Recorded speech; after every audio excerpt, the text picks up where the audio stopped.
Daily Vachou, de l'info vachement fraîche livrée chez vous. Bonjour à tous, bonjour à toutes, je suis Louise Lespard du podcast La Clé des Champs, le podcast qui donne la parole aux agriculteurs. Avec Daily Vachou, je vous propose d'apprendre 5 infos incontournables sur le monde agricole pour que vous deveniez incollable en agriculture. Allez, installez-vous confortablement, mettez les pieds sous la table, aujourd'hui on vous livre à domicile des abeilles. Attention, ça va piquer.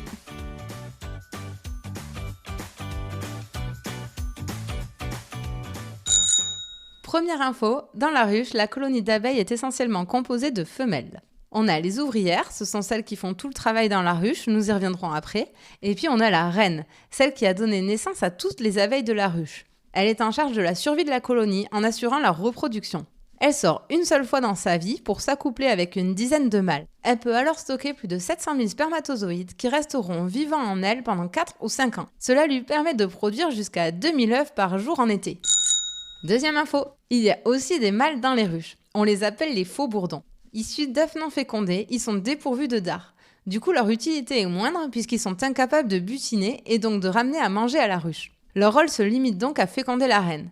Les abeilles femelles n'ont pas envie de s'embarrasser avec ces garçons qu'il faut nourrir inutilement et ils sont donc régulièrement chassés et meurent de faim ou de froid. Vu qu'ils n'ont pas de dard, les mâles ne peuvent pas nous piquer, donc quand vous avez le malheur de l'être, la responsable ne peut être qu'une femelle.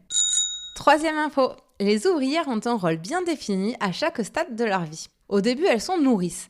Elles alimentent les larves avec de la gelée royale qu'elles fabriquent elles-mêmes. Les larves sont nourries avec cette gelée pendant les 3 premiers jours de leur vie. Ensuite, elles sont nourries avec une bouillie faite de pollen et de nectar. Si la reine disparaît, il faut la remplacer très vite. Le régime de gelée royale va alors être offert aux larves pendant 10 jours. C'est le signal pour que les larves se développent en reines. Une fois qu'elles ont été nourrices, les abeilles deviennent bâtisseuses. Elles produisent de la cire pour fabriquer les alvéoles qui permettront de stocker le miel. Ensuite, plus âgées, elles sont alors magasinières. Elles sont chargées de récupérer le nectar ramené par les butineuses et de le stocker dans les alvéoles. Elles enchaînent ensuite avec le rôle de gardienne. Véritable vigile à l'entrée de la ruche, elles contrôlent l'identité des abeilles et défendent la colonie de l'envahissement de ses ennemis. Et une fois qu'elles ont joué tous les rôles de la ruche et qu'elles ont de l'expérience, elles deviennent butineuses.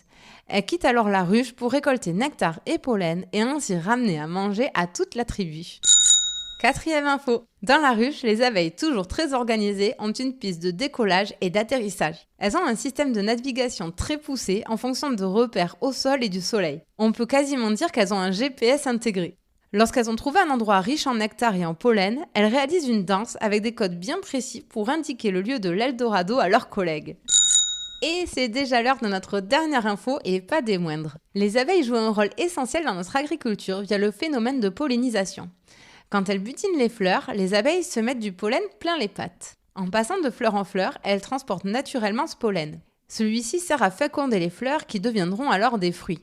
Et oui, c'est le moment de réviser nos cours de SVT de 4e, accrochez-vous. La fleur est en fait composée d'un pistil qui, pour simplifier, est l'équivalent d'un ovule. Le pollen, lui, peut être comparé au spermatozoïde. Du coup, l'abeille amène le pollen et le dépose sur la fleur, et ce dernier va alors féconder le pistil. Suite à cette fécondation, la fleur se transforme en fruit. C'est quand même magique. Les abeilles jouent donc un rôle essentiel dans notre alimentation. Pour vous donner un ordre de grandeur, la pollinisation des abeilles et autres insectes pollinisateurs assure 1/3 de l'alimentation mondiale. De nombreux agriculteurs font même des partenariats avec les apiculteurs pour mettre des ruches directement dans leurs champs. Depuis 1990, nous avons pourtant perdu près de 30% de la colonie. En cause, le réchauffement climatique, l'agrandissement des parcelles agricoles et l'urbanisation qui implique une suppression des fleurs environnantes. L'utilisation de pesticides et des parasites tels que le varroa sont aussi responsables de la baisse du nombre d'abeilles. Leur préservation est aujourd'hui une préoccupation majeure. Et voilà, vous savez tout. Rendez-vous très bientôt pour un nouveau Daily Vachou, de l'info vachement fraîche livrée chez vous. Mais avant de vous quitter, si vous travaillez de près ou de loin avec les agriculteurs, l'information suivante va vous intéresser. La Clé des Champs propose désormais des formations pour les entreprises et leurs collaborateurs. L'objectif ? Vous permettre de mieux connaître les réalités quotidiennes du métier d'agriculteur et les conditions de production de notre alimentation. Après avoir suivi un module en e-learning dédié à votre filière, vous aurez la chance de partir passer une journée en immersion à la ferme aux côtés d'un agriculteur. Pour plus d'infos et inscriptions, rendez-vous sur www.laclédeschamps-podcast.fr. À très vite!